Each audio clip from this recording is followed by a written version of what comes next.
Olá, meu amigo, olá, minha amiga.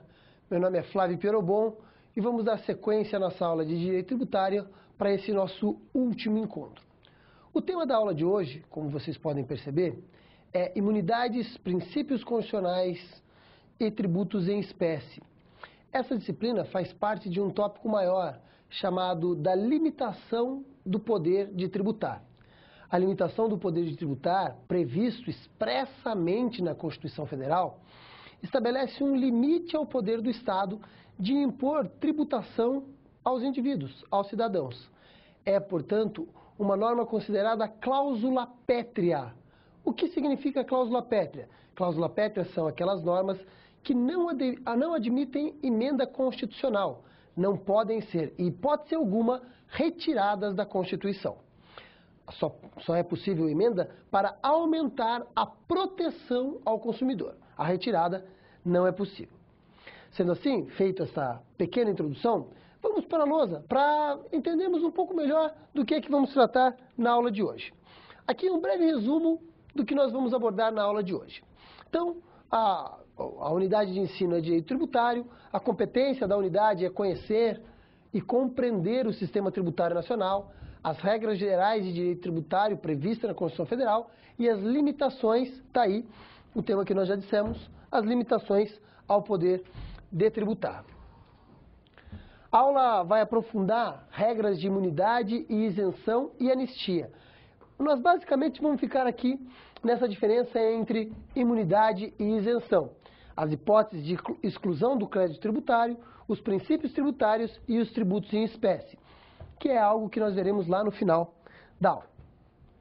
As palavras-chave são direito tributário, sujeito passivo, contribuinte, responsável e imunidade, temas que nós já abordamos nas aulas anteriores. A questão que importa aqui para nós, então, é darmos início a essa disciplina, darmos início a esse tema. Então, pensando aqui num convite, num chamamento da atenção de vocês para começarmos a abordar o tema, nós sabemos que o exercício da competência tributária pelo ente que a detém, ou seja, pelo ente da administração pública, lembrando que ente são aquelas pessoas jurídicas de direito público interno que detêm competência. Quais são? União, Estado-membro, Distrito Federal e o município. Então, voltando aqui, a competência tributária pelo ente que a detém é bem mais que um direito, mas um dever. Caso haja viabilidade econômica e o ente competente deixe de instituir o tributo ou de arrecadá-lo, terá consequências da lei de responsabilidade fiscal. Logo, o que nós vamos abordar aqui com bastante cuidado é a questão da competência tributária. Se há uma competência tributária, se há um tributo previsto na Constituição, previsto na lei, não é faculdade do ente, não é faculdade do administrador público cobrar ou não o tributo. Se está previsto na lei, o tributo deve ser cobrado. E se não for cobrado? Se não for cobrado, isso implicará a aplicação da lei de responsabilidade fiscal, porque o administrador público está abrindo mão da arrecadação do Estado. Não da arrecadação dele, administrador, mas da arrecadação do poder público que ele representa, do qual ele é o chefe maior. Ok? Voltamos então para a lousa. Bem, além disso, para os agentes públicos, e aqui nós estamos falando diretamente dos servidores públicos, mas também dos agentes políticos, prefeito, governador, governador distrital e presidente da República, que devem fazer as fiscalizações e lançamento, caso não o façam, poderão ter responsabilização funcional. Então, além dos agentes políticos, nós estamos falando aqui também dos servidores, especialmente dos servidores que trabalham para o fisco, para a Receita Estadual, Municipal ou Federal, ou do Distrito Federal, distrital. Mas qual o limite para o exercício desse poder-dever de tributar? A grande questão da aula está nesta última pergunta. Qual é o limite? Até onde o Estado pode ir para cobrar tributo dos indivíduos, do contribuinte? Essa pergunta é importante porque nós estamos entre os países que mais cobram tributos no mundo. Será que é possível aumentar ainda mais a carga tributária brasileira? Ou com uma grande proposta de algum político que venha pregando alguma salvação? Será que nós podemos reduzir pela metade os tributos? Acabar com os tributos? Diminuir os tributos? Enfim, sobre esse tema nós vamos abordar cada vez mais e nós vamos aprofundar cada vez mais a partir de agora. Vamos então entender como se dá essa questão da limitação do poder tributário. É importante que nós tenhamos em mente aqui a importância da Constituição Federal, ou seja, esses tributos estão previstos na Constituição Federal. Se eles estão previstos na Constituição Federal, são normas constitucionais. O descumprimento das normas previstas na Constituição Federal implica inconstitucionalidade, ou seja, a norma ou o ato que contraria a Constituição é nulo. Nulo desde o seu nascedor, desde quando nasceu, para a sistematização do direito tributário. Então, a Constituição é essencial para sistematizar, para entendermos o sistema tributário como um todo, e não apenas como uma única face da arrecadação do Estado. O que é sujeição ativa e passiva? Quem é o sujeito ativo e quem é o sujeito passivo da obrigação tributária? Quem deve cobrar e quem deve pagar, ou quem não deve pagar, no caso das limitações ao poder de tributar.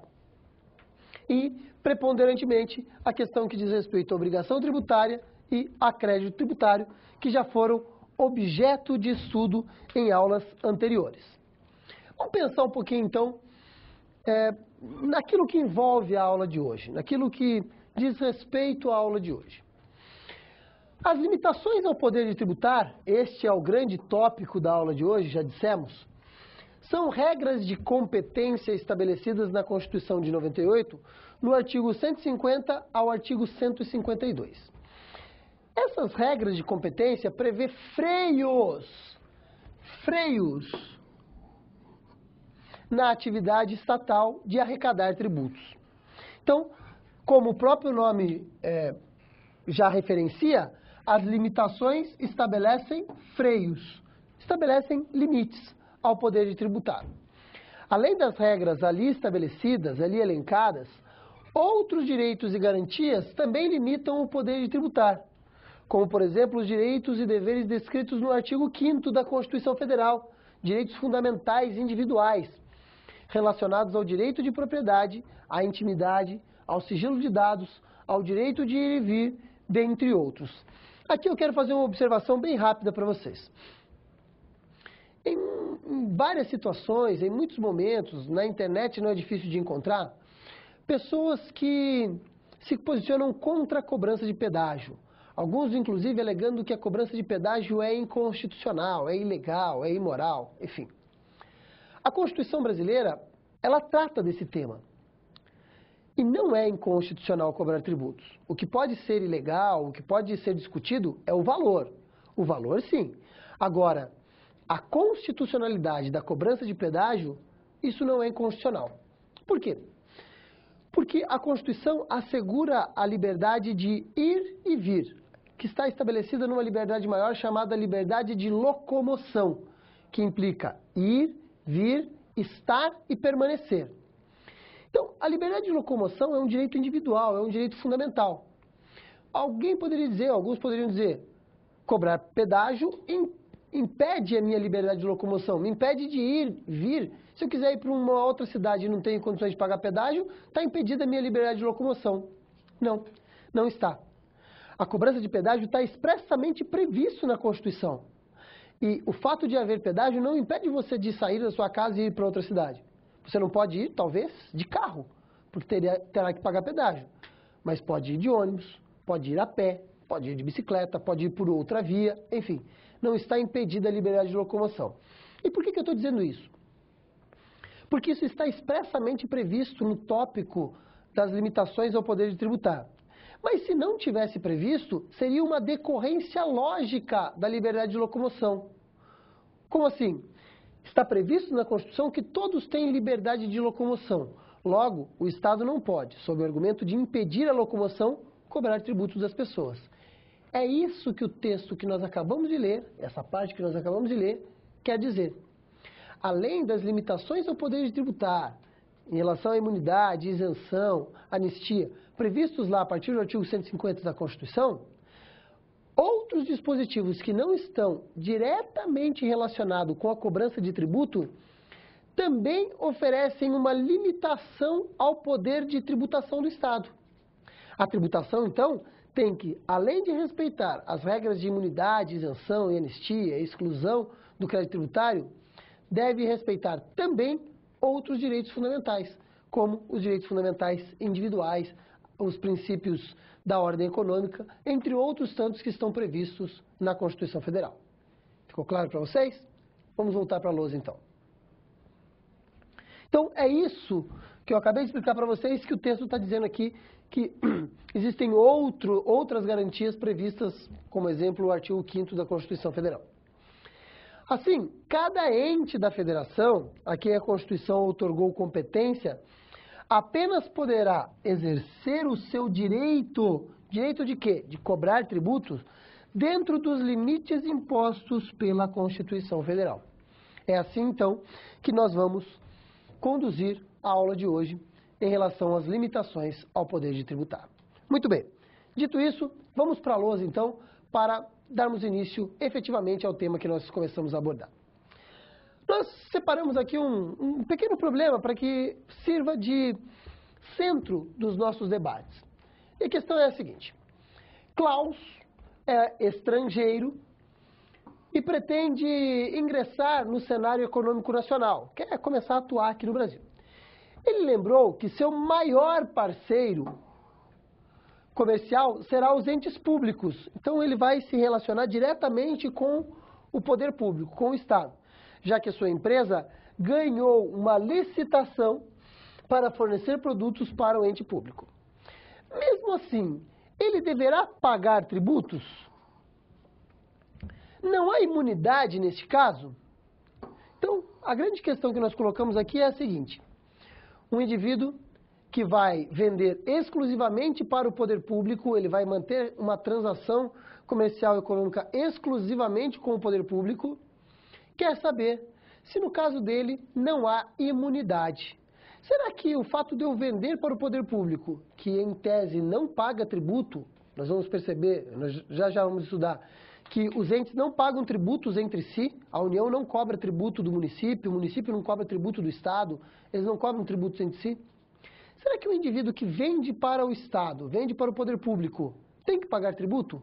Será que ele não é imune? Será que ele não tem isenção?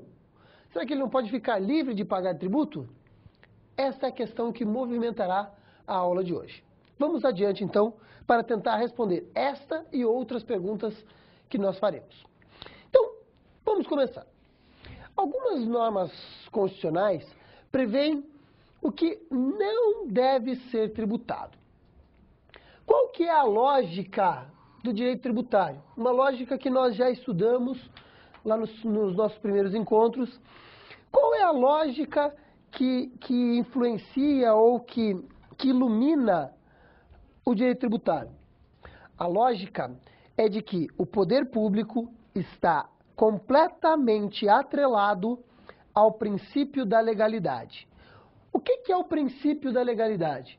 O princípio da legalidade significa que o Estado só pode cobrar tributos nos termos e nas condições que estiver previsto em lei ou na Constituição. Este é, em suma, o princípio da legalidade. Mas a primeira observação que nós estamos fazendo aqui é de que algumas normas constitucionais prevêem o que não deve ser tributado. Como que a Constituição estabelece aquilo que não deve ser tributado? Ela separa determinadas situações, determinadas pessoas e determinados bens, situações e pessoas que não serão cobrados, que não têm a obrigação de pagar tributo. Nestas hipóteses, está proibido o exercício do poder tributário. Ou seja, o fato vai acontecer, a situação hipotética vai acontecer, mas a Constituição diz: destes entes você não vai cobrar tributo. Vou dar um exemplo inicial que depois ficará mais evidente para vocês. A União compra um prédio para instaurar ali uma Secretaria da Fazenda ou um departamento da Receita Federal.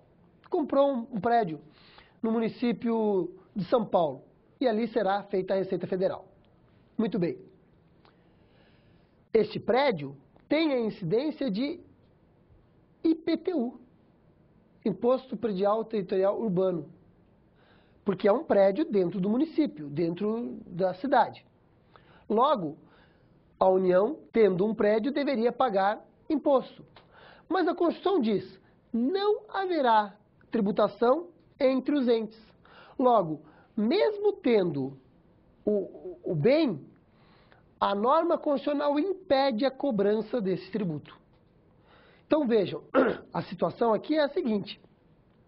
A Constituição escolhe pessoas, situações e bens que não pagarão tributos. Portanto, é uma ordem de não pagar, é uma ordem negativa. Ente, você não vai cobrar tributo. Ente, você não pode pagar o tributo. É isso que está expressamente previsto na lousa. Vamos lá para a lousa para dar uma olhada nisso. Então, não deve ser tributado. E vejam que isso se dá em relação a pessoas, isso vai se dar em relação a determinadas situações e isso se dará em relação a determinados bens. Essas hipóteses, então, de não tributação, elas podem ser tanto hipóteses de imunidade quanto hipóteses de isenção, assim como podem ser outras coisas. Mas nesse primeiro momento, nós vamos ficar com a diferença entre imunidade e isenção. Então, imunidade é diferente de isenção? É diferente. E tem algumas diferenças. Nós já vamos abordar isso com um pouco mais de cuidado, mas eu já vou adiantar para vocês a principal diferença entre imunidade e isenção. Imunidade é uma ordem de não tributação, é uma regra de não tributação que está previsto na própria Constituição. É a própria Constituição que diz o que não deve ser cobrado. É a própria Constituição que estabelece a norma de não cobrança de tributo. Enquanto que a isenção não está prevista na Constituição, está prevista na lei. Está prevista na norma abaixo da Constituição. O que está previsto na Constituição, as imunidades, não pode ser alterado. Porque, como eu disse para vocês, é cláusula pétrea. A isenção que está prevista na lei, essa poderá, a depender do interesse de quem estiver legislando, ser revogada ou não. Então, essa é a primeira e principal diferença entre imunidade e isenção. A imunidade está prevista na Constituição, a isenção está prevista na lei. A imunidade não pode, em hipótese alguma, ser retirada da Constituição, a isenção pode ser revogada porque está prevista na Constituição. Ok? Vamos para a lousa, então, novamente. Um conceito de imunidade para entendermos um pouco melhor esta ideia do que pode ser imunidade. Imunidade, então, são normas que estabelecem de modo expresso, nada implícito, nada nas entrelinhas. Tem que ser de forma expressa, de forma clara. A incompetência das pessoas políticas de direito constitucional interno. Eu quero voltar um pouquinho a esse conceito de incompetência. Por que é incompetência? Porque quando a Constituição determina, estabelece lá os compromissos, as obrigações, os poderes e os deveres dos entes públicos, nós chamamos isso de competência. Os entes públicos atuam em torno, em função e em razão das suas competências, das competências que foram atribuídas a ele pela Constituição ou pela lei. Um exemplo aqui para que isso fique mais claro para vocês. Vamos imaginar que a rua da sua casa está completamente esburacada. Bem, Você, como um dos líderes da sua comunidade, quer fazer uma reclamação. Para quem você deve reclamar? Para o prefeito, para o governador ou para o presidente da República? A pergunta se faz por uma única razão: de quem é a competência para cuidar do asfalto do seu município? A resposta você sabe, é do prefeito. Mas vamos imaginar que você fosse amigo do presidente, foram criados juntos. Você poderia ligar para o presidente da República e dizer: e aí, meu amigão, estou com um problema aqui na rua da minha casa, você não tem como resolver para mim? O presidente, que tem muito poder, muito mais do que o de um prefeito, teria que dizer para você: isso não é minha competência. Os entes públicos atuam por meio de competências, e essas competências estão expressamente previstas na lei ou na Constituição. Por isso, quando no conceito de imunidade nós dizemos que trata-se de uma incompetência, trata-se de uma competência que o ente não tem. Não pode, porque ele não pode cobrar tributos sobre aquilo que a Constituição deu imunidade, aquilo que a Constituição não autorizou, não permitiu. Claro isso? Voltamos para a lousa.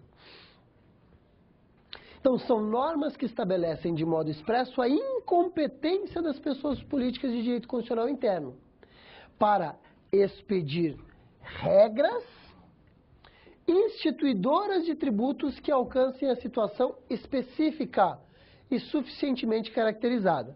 Agora eu quero abordar com cuidado essa segunda parte. Na primeira parte nós dissemos que é uma regra de incompetência, logo não é competência, o poder público não pode atribuir regras sobre aquilo.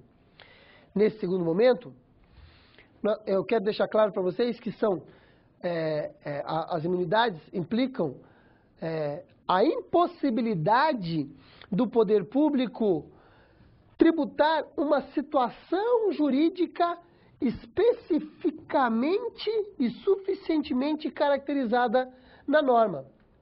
Vou dar para vocês aqui um exemplo bem claro disso. Está prevista na norma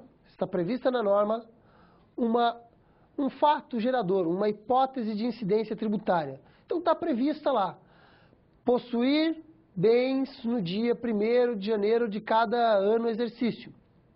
No dia 1º de janeiro deste ano exercício, várias pessoas que estão protegidas pela imunidade constitucional tinham propriedades, tinham bens imóveis.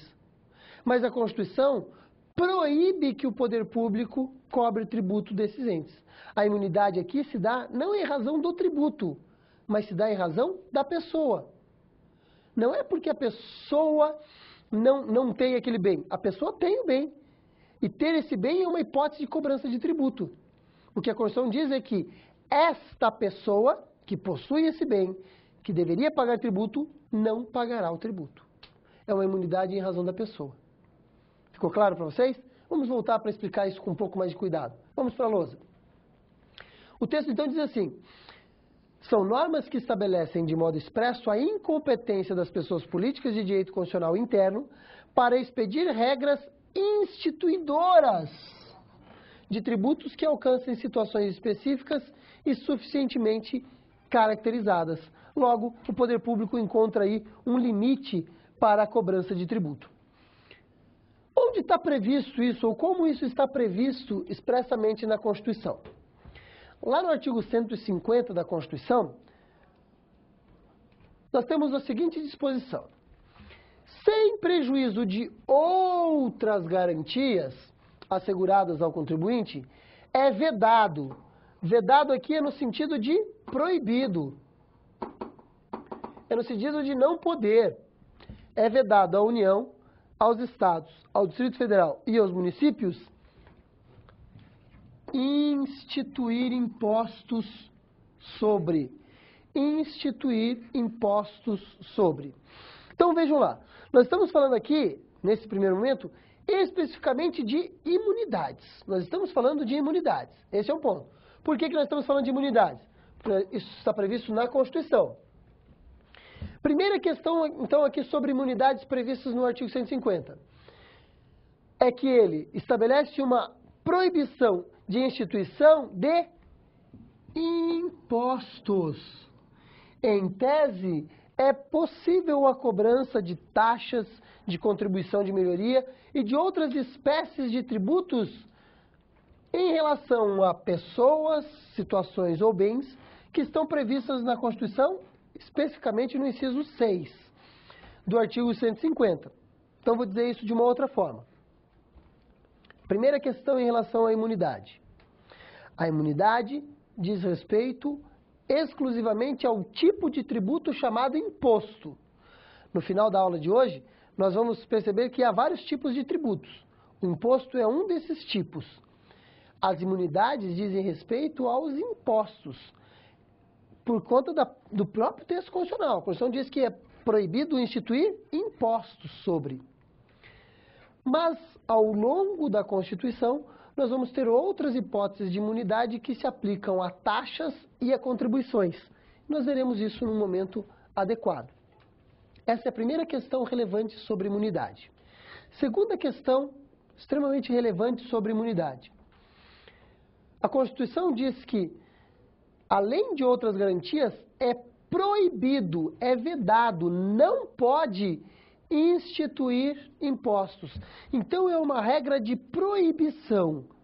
É como se a Constituição dissesse: União, Estado, Município e Distrito Federal, vocês não podem cobrar, instituir, aplicar tributos nessas hipóteses que eu vou tratar. E quais são essas hipóteses? As hipóteses estão expressamente previstas no artigo 150, inciso 6. Primeira hipótese: é proibido instituir impostos sobre o patrimônio, a renda ou serviços uns dos outros. O que é isso? Quer dizer que já tem um imposto criado sobre patrimônio, já tem um imposto criado sobre renda, já tem um imposto criado sobre serviços. Esses impostos já existem. Mas a Constituição diz que é proibido instituir esses impostos uns dos outros. Quem são esses uns dos outros? Esses uns dos outros são os entes. A União não pode cobrar imposto de renda do município, do Estado. É claro que a Constituição vai estabelecer algumas exceções. A Constituição vai dizer, ainda lá no artigo 150, que isso só se aplica para os entes nas suas finalidades primordiais. Por exemplo, isso daí não vai se aplicar a uma empresa pública que atue na área econômica. Então, Caixa Econômica Federal, por exemplo, que é uma empresa pública, poderá, ela sim, pagar impostos sobre patrimônio, renda ou serviços. Por outro lado, autarquias, fundações que são públicas e que prestam serviço essencialmente de natureza pública, não econômica, também estão protegidas por essa expressão uns dos outros. Então, de novo, a primeira parte aqui determina que é proibido instituir impostos sobre patrimônio, renda e serviços entre os entes. A União não cobrará dos municípios nem dos estados, os estados não cobrará da União nem dos municípios, o município não cobrará da União nem dos estados. Além disso, é proibido instituir impostos em geral de templos de qualquer culto. Logo, os templos de qualquer culto não pagam impostos, porque a Constituição expressamente proibiu. Item C. Também fica proibido instituir impostos de patrimônio, renda ou serviço dos partidos políticos, inclusive das suas fundações, das entidades sindicais, dos trabalhadores, das instituições de educação e de assistência social, desde que sem fins lucrativos, atendidos os requisitos da lei. A lei vai dizer quais são os requisitos para que estas entidades, partidos, entidades sindicais dos trabalhadores, instituições de educação e assistência social sem fins lucrativos possam ter a imunidade efetivada, possam ficar livres da cobrança de tributo, de imposto. Item D. Livros, jornais, periódicos e o papel destinado à sua impressão. Aqui a ideia é que os livros, os jornais, os periódicos e o papel que seja destinado para a impressão, tanto dos livros, dos jornais quanto dos periódicos, não tenham a cobrança de imposto. A ideia aqui é proporcionar um maior acesso a esse tipo de bem, acesso à informação, acesso à cultura, acesso à educação, diminuindo o custo que haveria a mais se fosse cobrado imposto sobre livros, jornais, periódicos, bem como o papel para impressão. E por fim, fonogramas e videofonogramas musicais produzidos no Brasil ou que tenham brasileiros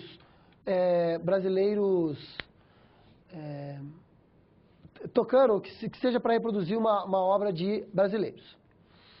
Neste primeiro momento, então, nós entendemos um pouco melhor o que são essas limitações ao poder de tributar. Vimos que são regras que estabelecem uma não obrigação relacionadas a pessoas, bens ou situações e começamos a diferenciar imunidade de isenção. Nesse primeiro momento, nós trabalhamos exclusivamente com imunidades. Voltaremos a seguir para tratar um pouco mais sobre isenção, extinção e outros temas que falaremos em seguida. Neste momento, eu vou dar 2 minutos para vocês elaborarem as questões, fazerem as questões que acham interessantes para enviarem para nós. Voltamos em seguida.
Muito bem, vamos dar retorno aqui então à nossa aula sobre as limitações do poder tributário e agora vamos um pouco mais adiante. Vamos tratar agora da diferença então entre imunidade e isenção e começarmos a falar um pouco mais sobre isenção. Vamos para a lousa. Então, imunidade e isenção.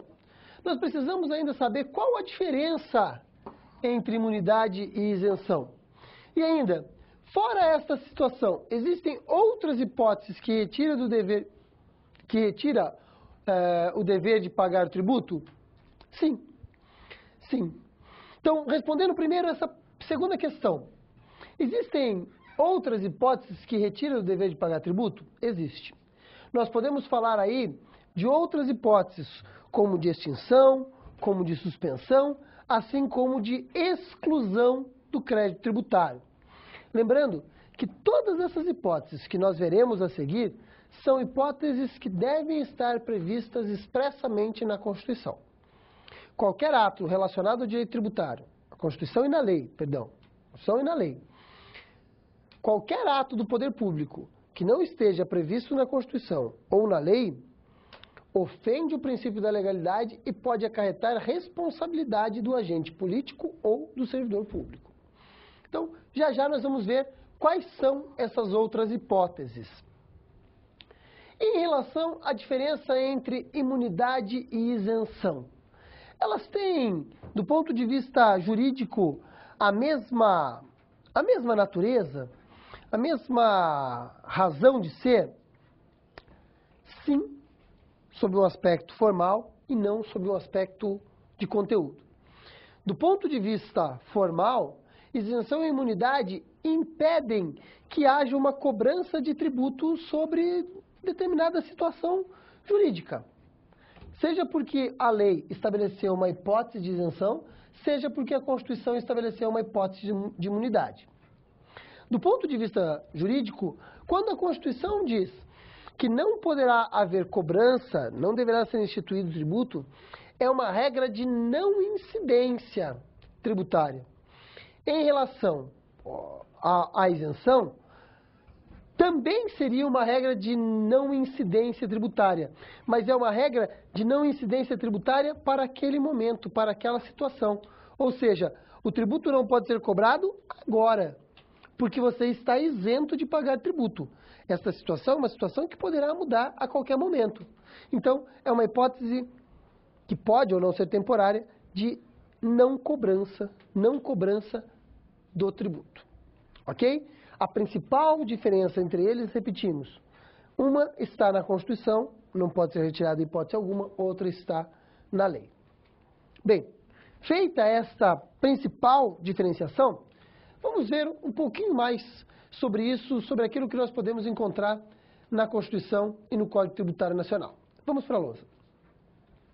As outras hipóteses que nós acabamos de falar para vocês, que existem também, que impedem a cobrança do crédito tributário, ou vocês vão ver que existem outras situações, como por exemplo a anistia, que não tem a ver necessariamente com o crédito tributário. As outras situações são a suspensão, a extinção e a exclusão do crédito.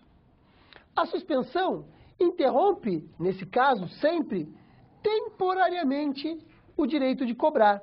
Vou dar um exemplo para vocês aqui de imediato. Vamos imaginar que o poder público te notifique, te cobre, dizendo que você está devendo tributo. Você vai até a Receita Federal e faz o parcelamento do débito tributário. Você ainda está devendo. Logo, o poder público ainda não recebeu o tributo.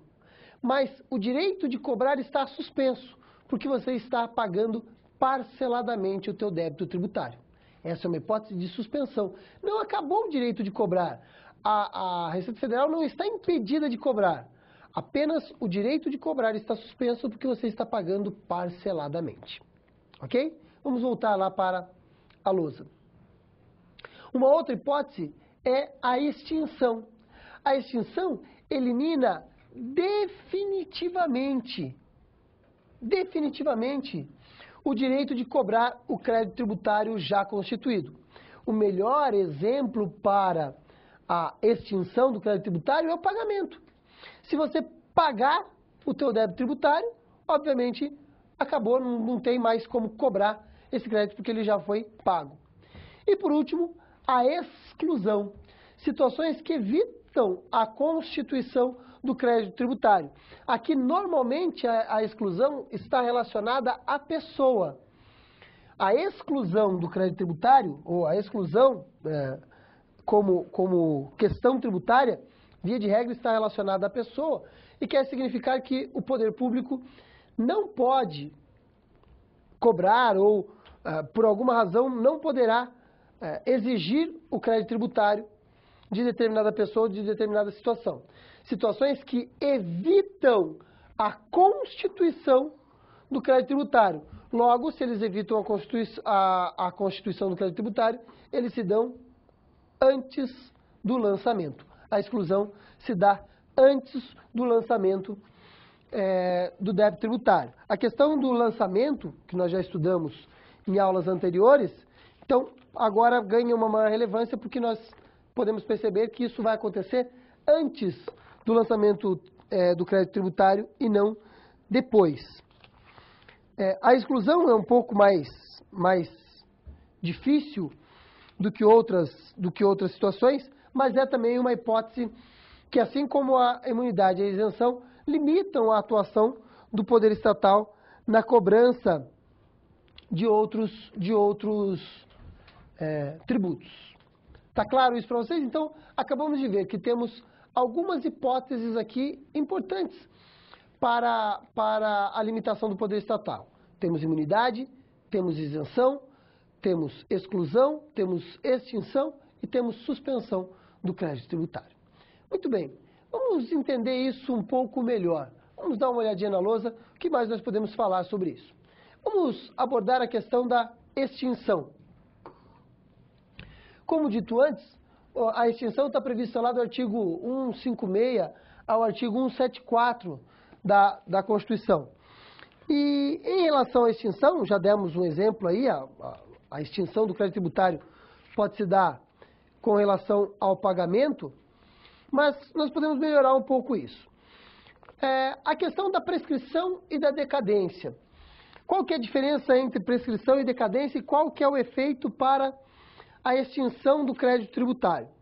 Primeiro, vamos falar aqui um pouco sobre prescrição e decadência. Em relação à prescrição,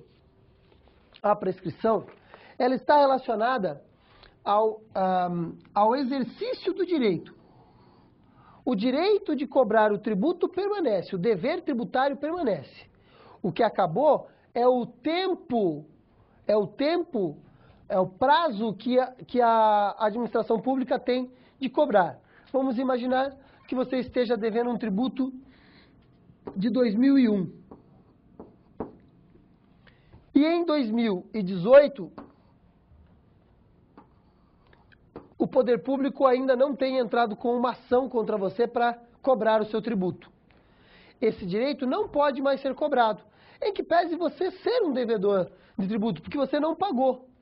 Mas não dá mais para entrar com a ação, porque a lei estabelece um prazo de 5 anos para a cobrança do tributo, para que esse tributo possa ser exigido em juízo. Então, você não... Foi lançado o tributo, você não pagou o tributo, a partir da inadimplência, o poder público tem 5 anos para exigir esse tributo, para cobrar esse tributo. Se não o fizer nesse prazo, perdeu ali a possibilidade de cobrar. E a decadência? A decadência não é a perda do direito de exigir, de cobrar. É a perda do próprio direito. Eu não tenho mais o direito à cobrança do tributo. Decaiu.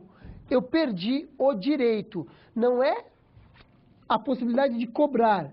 Eu perdi o direito. Eu não devo mais o tributo. Esse tributo não pode mais ser atrelado a mim, porque decaiu o direito da administração pública. Em relação à extinção, a Constituição vai estabelecer algumas regras importantes sobre isso, que vai estar previsto no Código Tributário Nacional e que serão regras específicas de extinção do crédito tributário. Uma das que nós falamos seria o próprio pagamento. Outra que nós podemos abordar também é essa que está na lousa, a questão da prescrição e da decadência. O Código Tributário Nacional, ele vai estabelecer várias regras de extinção. Como vocês podem ver aqui na lousa, isso está previsto a partir já do artigo 156 do Código Tributário Nacional. E a Constituição permite que a lei crie novas hipóteses de não cobrança de tributo. Vejam, tudo aquilo que tiver previsto no Código Tributário Nacional será ou isenção ou será uma dessas novas hipóteses aí que nós estamos estudando. No caso da extinção, que é essa que nós estamos vendo agora, o Código Tributário Nacional vai dizer de forma bem expressa quais são as hipóteses de extinção. Então, vou citar algumas para vocês previstas no artigo 156. A primeira hipótese é aquela que nós já falamos, pagamento. Segunda hipótese, compensação. Terceira, transação. Quarta, remissão. Quinta, prescrição e decadência. Essa que nós acabamos de abordar. Sexta, conversão do depósito em renda. 7, o pagamento antecipado e a homologação do lançamento. 8, consignação em pagamento. 9, decisão administrativa irreformável, assim entendida a definitiva na órbita administrativa. A decisão judicial transitada em julgado. Uma decisão judicial que diz que você não deve o crédito tributário é uma hipótese de extinção, acabou o crédito tributário. Você não deve porque tem uma decisão judicial que diz que você não deve pagar esse débito tributário. E por último, a dação em pagamento, quando eu entrego um bem para pagar um determinado tributo. Então, o artigo 156 até o artigo 174 vai estabelecer as hipóteses. Eu acabei de falar para vocês aí várias dessas hipóteses que podem acarretar a extinção do crédito tributário. Óbvio que o exemplo que eu dei para vocês do pagamento, ele extingue porque eu paguei. Mas a prescrição e decadência, prescrição ou a decadência, são hipóteses em que extingue o crédito tributário sem que eu tenha pago. O simples transcorrer do tempo impede que a administração pública cobre esse tributo de mim. Ok? Vamos ver outra hipótese também prevista no Código Tributário Nacional. Mas antes disso, eu quero passar para vocês um vídeo sobre isso que nós acabamos de falar. Eu volto em seguida, assistam o vídeo e depois eu volto em seguida para darmos continuidade. Vamos lá. A lei estabelece que uma dívida tributária não pode ser cobrada após 5 anos. O artigo 174 do Código Tributário Nacional estabelece que uma dívida tributária não pode ser cobrada após 5 anos. Esse prazo, no caso do IPVA, por exemplo, começa a contar a partir do momento em que o contribuinte é notificado e não paga a dívida. Existe ainda um outro prazo de 5 anos chamado de decadencial, que é o tempo que a Fazenda Pública tem para constituir o crédito do imposto. Após este prazo, a dívida deixa de existir. Com o advento da Lei 118 de 2005, passou a ser o despacho que determina a citação. Então, se entre a constituição do crédito e o despacho que determinar a citação na execução fiscal passarem mais de 5 anos, o crédito está prescrito. Então, em forma geral, a decadência está mais no campo para efetuar o lançamento, ao passo que a prescrição é para o direito subjetivo de ajuizar a demanda. No caso do não pagamento do IPVA, o contribuinte pode ser parado em uma blitz, ser multado em R$ 191, além de acumular 7 pontos na carteira e ter o carro apreendido. Em São Paulo, a 8ª Câmara de Direito Público reconheceu a não cobrança de crédito tributário relativo ao IPVA de 2001 a 2005, escrito na dívida apenas em 2011. O homem nem era mais o dono do carro e estava sendo cobrado. Ele entrou na justiça e o juiz considerou a cobrança indevida de acordo com o artigo 174 do Código Tributário Nacional. No Distrito Federal, a Secretaria de Fazenda evita ao máximo perder esses prazos. O Detran já vai fazer um trabalho de fiscalização onde os contribuintes que não pagaram estão sujeitos a multa, a recolhimento do veículo, enfim. E a partir de janeiro de 2015, esses débitos que permanecerem serão inscritos em dívida ativa e, na sequência, ajuizados pela Procuradoria-Geral do Distrito Federal.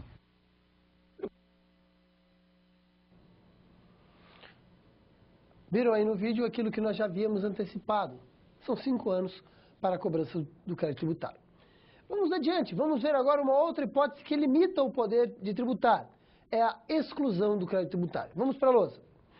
Em relação à exclusão, a legislação, e aí nós não estamos mais falando da Constituição, estamos falando do Código Tributário Nacional, lá no artigo 175 prevê 2 hipóteses de exclusão do crédito tributário. Quais são essas 2 hipóteses? A isenção e a anistia. Então nós já falamos de imunidade, já falamos da diferença entre elas e já falamos da extinção do crédito tributário e agora vamos falar da exclusão para tratarmos da isenção. E depois falaremos um pouco da anistia.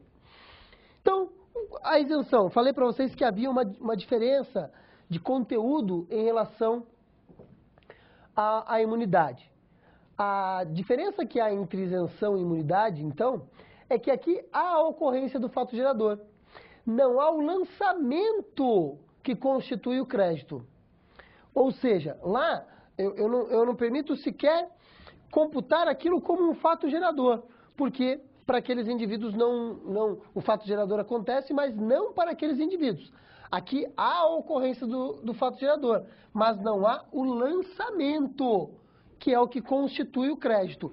Eu não chego sequer a constituir o crédito tributário, não chego a constituir esse crédito tributário, porque não é feito o lançamento.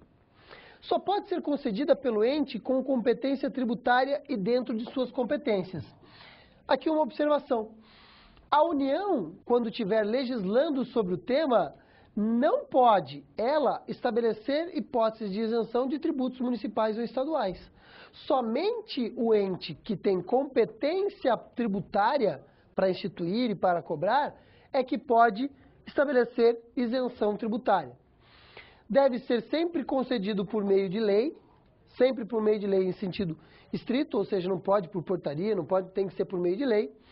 E a interpretação é sempre literal, ou seja, a isenção tem que ser interpretada levando em consideração aquilo que está no texto. Não permite uma interpretação extensiva, gigantesca para conceder isenção para além daquilo que o texto da lei aquilo que o texto da lei estabelece. E por último, pode ser revogada a qualquer tempo. Pode ser revogada a qualquer tempo. Foi aquilo que nós dissemos ao estabelecer a diferença entre imunidade e isenção. E em relação à anistia, muito simples. A anistia, ela exclui não o crédito tributário, não a obrigação principal, mas ela exclui apenas a penalidade pecuniária. O melhor exemplo é a multa. Quando eu tenho lá aqueles profis, a administração pública faz lá um grande esquema de pagamento, de tributo atrasado, diz assim, olha, venha fazer o acerto que nós vamos excluir todas as multas, todos os juros que tem aí, você vai pagar só o principal parcelado. O que é isso? É anistia. A anistia, ela não exclui a obrigação principal, o valor do tributo. Ela exclui a obrigação secundária, a obrigação acessória que decorre do inadimplemento do tributo. Ela exclui, por exemplo, a multa. A exclusão, o perdão da obrigação principal, que no caso aqui é o tributo, ela só se dá em caso de remissão. E remissão, lembrem os senhores, não é hipótese de exclusão, é hipótese de extinção do crédito tributário. Então a anistia atinge a obrigação secundária e não atinge a obrigação principal. O que atinge a obrigação principal, a perdão da obrigação principal, é a extinção do crédito tributário. Beleza? Eu vou deixar para vocês aí 2 questões para que vocês analisem agora com cuidado. Vou dar 2 minutos para vocês resolverem essa questão e eu volto em seguida para darmos sequência ao conteúdo da nossa disciplina. Voltamos em seguida, 2 minutinhos.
Bom, feitas as questões, vamos retomar aqui então, vamos dar sequência à nossa aula para responder as perguntas. Vamos para a lousa.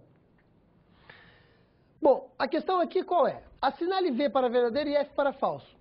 As imunidades são conferidas a cada ente federativo que deverá prever em lei própria. Não, a imunidade está prevista na própria Constituição. Então, as imunidades não são conferidas por cada ente federativo, mas ela é prevista pela própria Constituição contra qualquer ente federativo.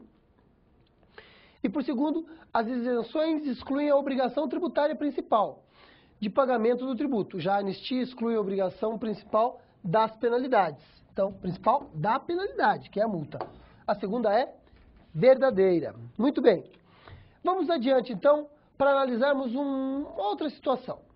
Afora as imunidades, há outros limites que a Constituição impõe para os entes competentes, o que são chamados princípios tributários. Sim, a Constituição mesmo diz que, além de outras garantias, tem as imunidades. O que são princípios? Então, uma dessas limitações ao poder tributário são os princípios do direito, princípios da ordem tributária. O que são princípios? Princípios, então, eles podem ser compreendidos de duas formas. Ou um princípio muito vinculado à questão do valor, à questão da origem, da essência de algo, ou o princípio enquanto norma. Esses princípios enquanto norma, eles são normas básicas, normas essenciais e que têm um conteúdo, que tem um texto um texto que é mais amplo, um texto que é menos restritivo, que é mais abrangente e que tratam não de questões específicas, mas de questões gerais do tema. Então, o que são princípios? São a base do direito tributário. É a partir dos princípios que nós construímos as regras de direito tributário, as normas específicas de direito tributário. Esses princípios de direito tributário, eles devem ser observados tanto pelo legislador, quanto pelo cobrador, quanto pelo fisco, que é quem cobra o tributo. Podem ser encontrados tanto na Constituição Federal, quanto no Código Tributário Nacional. Então, os tributos são normas jurídicas que estão espalhados pelo sistema jurídico. O primeiro princípio que nós queremos abordar aqui é o princípio da legalidade. Nós já falamos sobre ele. O princípio da legalidade está previsto no artigo 5º, inciso 2 da Constituição. Ninguém será obrigado a fazer ou deixar de fazer algo senão em virtude de lei. Está previsto também no artigo 37 da Constituição, como um dos princípios da administração pública. E volta aqui no artigo 150 para dizer o seguinte, que é vedado à União, aos Estados, aos municípios e ao Distrito Federal exigir ou aumentar tributos sem lei que o estabeleça. Então, a exigência é de legalidade. Lembrando que aqui a lei é em sentido estrito, é lei feita pelo Congresso Nacional. Nós podemos ter uma compreensão de lei em sentido um pouco mais amplo, compreendendo decretos, portarias, resoluções. Nesse caso do artigo 150, não. Tem que ser a lei mesmo, lei tributária feita no Congresso Nacional. Ok? Vamos para outro princípio da ordem tributária. O outro princípio é o princípio da isonomia. Isonomia, norma igual, princípio da igualdade. O princípio da isonomia impede o tratamento desigual entre contribuintes que se encontram em uma situação equivalente. Vejam, é diferente eu pegar, por exemplo, no imposto de renda e estabelecer alíquotas para determinados níveis. Então, quem ganha mais vai pagar uma alíquota maior. Quem ganha menos vai pagar uma alíquota menor. Por quê? Porque eu não estou fazendo diferença de pessoas iguais, eu estou fazendo diferença de pessoas diferentes. Eu cobro mais de quem ganha mais e cobro menos de quem ganha menos. O que a lei proíbe é, dentro de uma igualdade ou dentro de uma situação equivalente, estabelecer desigualdade. Para todos aqueles que ganham mais, eu estabelecer alíquotas diferentes, sendo que todos estão na mesma situação. Então, o princípio da igualdade prevê que a lei vai ser aplicada de forma igual para todos no que diz respeito à cobrança de tributos. Princípio da capacidade contributiva. Sempre que possível, os impostos terão caráter pessoal e serão graduados segundo a capacidade econômica. do contribuinte. Ou seja, na medida do possível, obviamente, os tributos serão cobrados na medida em que as pessoas tenham capacidade de pagar. Via de regra, o poder público não cobra tributos demais de quem não pode pagar. Via de regra. Porque ele faz isso num âmbito abstrato. Muitas vezes pode acontecer, da cobrança ser demasiada para alguém. Mas o princípio que está previsto na nossa Constituição é que a capacidade contributiva deve ser observada. Quem ganha menos, paga menos. Quem ganha mais, paga mais. É nisso que se resume o princípio. Princípio da anterioridade. Esse princípio da anterioridade, ele proíbe que o poder público pegue o contribuinte de surpresa. Então, o aumento, a majoração, a criação do tributo, ele tem que respeitar uma anterioridade. O artigo 150, inciso 3, a linha B e na linha C, estabelecem essas hipóteses de anterioridade. Na linha B, ele diz o seguinte: veda a cobrança de tributos no mesmo exercício financeiro da lei que os instituiu ou aumentou. Um exemplo, vamos imaginar que em 2018 o poder público aumente a alíquota do imposto de renda. Em lugar de 27,5%, o poder público vai cobrar agora 30,5% de imposto de renda. E ele faz isso em 2018. Logo, pela linha B do artigo 150, inciso 3, essa nova alíquota só pode ser cobrada ano que vem. Não pode ser cobrada no mesmo ano. Vamos para a linha C, para entender como isso funciona. Na linha C, há uma outra parte da anterioridade, que é a seguinte: veda a cobrança de tributos antes de decorridos 90 dias da data em que haja sido publicada a lei que o instituiu ou aumentou. Aqui é importante. Existem princípios que são exceção à linha B. Logo, são aumentados ou minorados e podem ser cobrados no mesmo ano. São cobrados no mesmo ano, mas tem que respeitar o princípio nonagesimal. Não pode ser cobrado antes de 90 dias, mesmo que no mesmo ano. Por outro lado, imaginem que eu faça um aumento de tributo em dezembro de um ano. Isso permitiria a cobrança desse tributo já no dia 1º do ano subsequente. A regra, então, da antecedência mínima aqui de 90 dias é que, se esse tributo for cobrado no final de um ano, eu só posso exigi-lo 90 dias depois, mesmo que isso acarrete passar de um ano para o outro. Então, essa é uma questão importante. Esses princípios também implicam limitações ao poder de tributar. Está claro isso para vocês? Espero que vocês tenham entendido. Então, nós temos as imunidades constitucionais e os princípios que estabelecem limitações ao poder de tributar. Além das imunidades e dos princípios, nós temos também a isenção, a exclusão e a suspensão e a extinção do crédito tributário como hipóteses de limitação ao poder de tributar. Eu vou dar 2 minutos para vocês fazerem algumas perguntas e voltamos para a última parte da nossa aula. 2 minutinhos e voltamos em seguida.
Muito bem. Vamos para a última etapa da nossa aula de hoje. Até agora, nós já compreendemos o que são imunidades, o que são isenções e vimos também que há princípios que limitam a atuação do poder do Estado. A atuação do poder do Estado para cobrar tributos. Mas que espécie de tributos nós temos? É isso que será objeto desta última etapa que nós vamos abordar a partir de agora. Vamos para a lousa. Klaus gostaria de saber quais são os tributos existentes no Brasil. Ele sabe que são muitos tributos instituídos, mas existem categorias, tipos específicos que ele pode identificar? Então, Klaus primeiro queria imunidade, já vimos que ele não tem imunidade, as imunidades são aquelas previstas na Constituição, e agora ele quer saber quais são as hipóteses de tributos que nós temos no Brasil. As hipóteses de tributo são aquelas que estão expressamente previstas na Constituição. Tirando esses tributos que lá estão previstos, nós não podemos ter outros. O administrador não pode criar um tributo do nada ou de onde ele quiser. Os tributos estão expressamente previstos na Constituição. Vamos entender quais são. A Constituição de 1988, ela vai estabelecer as seguintes espécies de tributos. Vejam, tributos é o gênero. E aqui nós temos as espécies.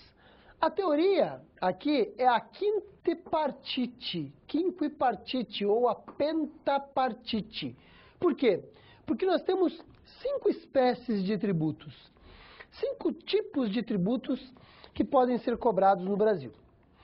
O artigo 145 da Constituição vai estabelecer lá uma espécie chamada imposto, uma espécie chamada taxa, uma espécie chamada contribuição de melhoria, uma espécie chamada empréstimo compulsório e outra espécie chamada contribuições especiais.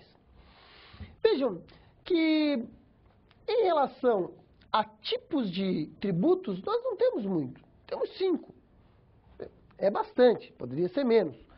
Mas nós temos 5 hipóteses, 5 tipos diferentes de tributos. Acontece que dentro de cada tributo nós temos vários tipos. Por exemplo, dentro de impostos nós temos vários tipos de impostos. Dentro de taxa nós temos vários tipos de taxa.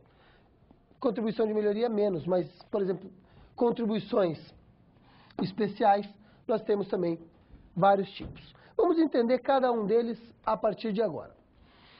O que são impostos? Esse tema é importante. Os impostos, eles não cobram uma atuação estatal direta. Aqui a gente precisa acabar com uma lenda que existe no Brasil.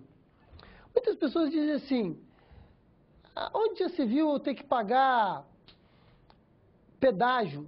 Eu já pago IPVA? Se eu já pago IPVA, por que eu tenho que pagar pedágio? Não tem absolutamente nada a ver uma coisa com a outra. São coisas completamente diferentes. O IPVA é um imposto. Se ele é um imposto, ele não tem natureza vinculada. Esse imposto que usa como hipótese de incidência, que usa como fato gerador, possuir veículo automotivo, o dinheiro proveniente do pagamento de tributo pode ser usado como o poder público quiser, porque ele não está vinculado, ele não exige uma atuação direta do poder público. O pedágio tem natureza de tarifa, é outra natureza jurídica, completamente diferente. Vamos para a lousa novamente. Então, os recursos auferidos com os impostos não são vinculados, eles não são vinculados, o que significa dizer que podem ser gastos com o bem entender. Os impostos ainda podem ser nominados, que são aqueles que estão estabelecidos expressamente na Constituição, ou residuais, previstos lá no artigo 154, que é uma possibilidade que a Constituição deixa em aberto para a instituição de impostos, de novos impostos. Em relação às taxas, é preciso a atuação estatal. Nesse caso, eu só posso cobrar uma taxa se o poder público efetivamente presta um serviço, atua diretamente. E a taxa está vinculada ao exercício regular do poder de polícia, quando o Corpo de Bombeiros, por exemplo, vai fiscalizar a liberação de uma obra, ele cobra uma taxa, ou a utilização efetiva ou potencial de serviços públicos. Mas essa utilização efetiva ou potencial de serviço público tem que ser específico e divisível. Então, a taxa, diferente do imposto, esta sim exige uma atuação direta do poder público. O poder público só cobra a taxa quando ele presta um serviço, quando ele atua efetivamente. Essa atuação do poder público pode ser como poder de polícia ou pode ser como uma atuação diretamente vinculada a um serviço público, desde que ele seja específico e divisível. Contribuições de melhoria. As contribuições de melhoria, elas decorrem de obras públicas que implicam uma valorização imobiliária. O melhor exemplo de contribuição de melhoria, é quando o poder público vai asfaltar a sua rua. Você mora numa rua que não tem asfalto e o poder público quer asfaltar. O poder público pode cobrar uma contribuição de melhoria, para asfaltar a sua rua. É um tipo de tributo. Essa competência é dos 3 entes da federação. Pode estar vinculado a qualquer um dos entes que for prestar um serviço, uma obra pública, que vai promover a valorização imobiliária. Essa questão aqui, senhores, em relação à contribuição de melhoria e dos outros tributos que nós acabamos de ver, eles têm implicações direta no tipo de estrutura tributária que nós temos. Dentro dos impostos, por exemplo, nós vamos ter vários tipos de impostos. Por que nós vamos ter vários tipos de impostos? Porque o imposto não é vinculado, ou seja, é a maior fonte de arrecadação do poder público. Eu cobro imposto sobre determinada situação, determinada hipótese, e o dinheiro que eu arrecado com isso vai para pagar salário dos professores, vai para pagar energia elétrica, vai para pagar compra de produto, de material, vai para construir escola, vai para construir estrada. Tudo isso é a principal fonte de arrecadação. As taxas e as contribuições de melhoria, elas estão vinculadas necessariamente a um agir estatal. Quando o Estado age, presta um serviço efetivamente, ele vai lá e cobra. E vejam que isso não tem absolutamente nada a ver com imposto. Porque se não fosse assim, se eu quisesse ter um imposto sempre vinculado a uma atuação do Estado, eu teria que ter um imposto de salário de professor, um imposto, ou melhor, né, uma taxa de salário de professor, uma taxa de construção de escola, uma taxa de salário de policial, uma taxa de compra de viatura. Não dá. Então, o imposto, a arrecadação do imposto eu posso usar como eu bem entender. A taxa e a contribuição de melhoria, estas sim estarão sempre vinculadas à atuação específica do Estado. Ok? Eu elaborei aqui uma atividade para vocês fazerem, quero que vocês façam essa atividade, vou dar 3 minutinhos para vocês fazerem, e aí eu volto para resolver essas atividades e arrematarmos a aula de hoje. 3 minutinhos.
Muito bem.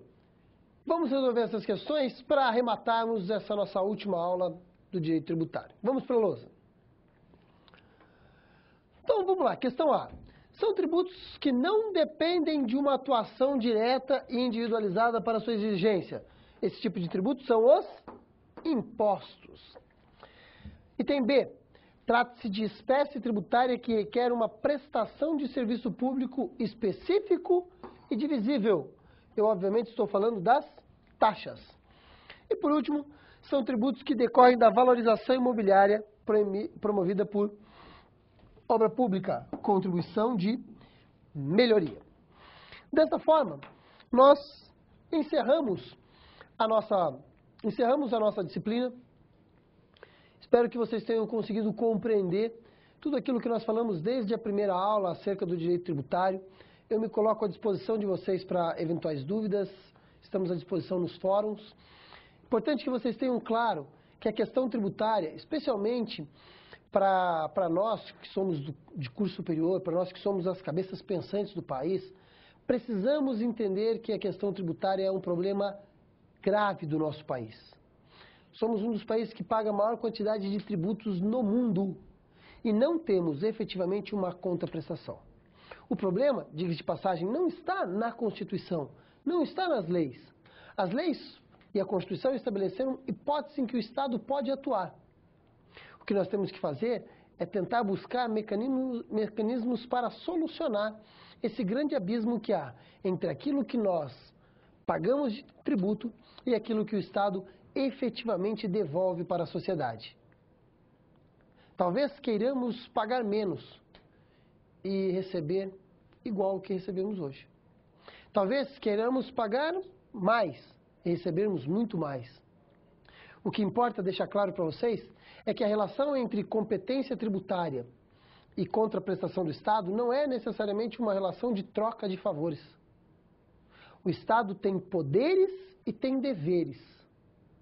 E o faz, tanto os poderes quanto os deveres, com base na lei, com base nas necessidades públicas e principalmente com respeito à Constituição.